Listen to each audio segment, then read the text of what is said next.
Hello, my name is Kian Dinas and I'll be talking about smart technology. Smart technology means self-monitoring analysis and reporting technology. This technology is used to provide cognitive awareness to objects by making use of advanced technologies like Internet of Things, artificial intelligence, machine learning, and big data.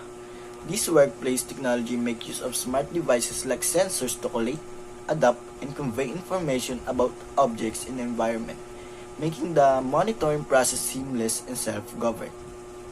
The example of smart technology is a smart fridge. A smart refrigerator is a high-tech program refrigerator that is able to detect the type of items stored in it and keep track of important details such as expiry date and usage. Next one is a smart key. A smart key is a key with a digital or information feature that can facilitate more functionality than just unlocking a physical or digital lock system. With the emergence of new technologies that can use radio frequency signals and convert them to digital information. The use of smart keys has become more widespread in many industries, including the automotive field and hospitality industry. Next is a smartphone.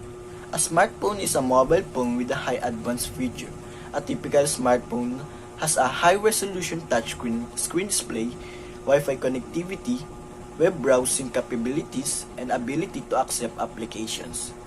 The majority of these devices runs on any of these popular mobile operating system: Android, Symbian, iOS, BlackBerry, and Windows Mobile.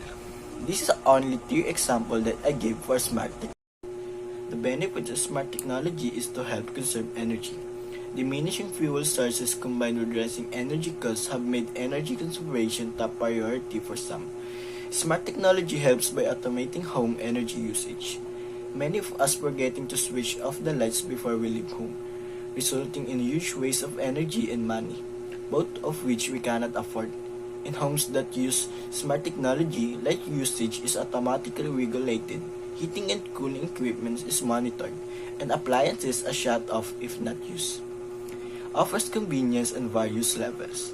Smart technology can make it possible for you to accomplish several tasks with just a few clicks, often without the need to even move. You can adjust the temperature or dim the light in the room, control the music levels, lock all the doors, and close the garage with just few clicks. Offer peace of mind to vulnerable people and their caregivers.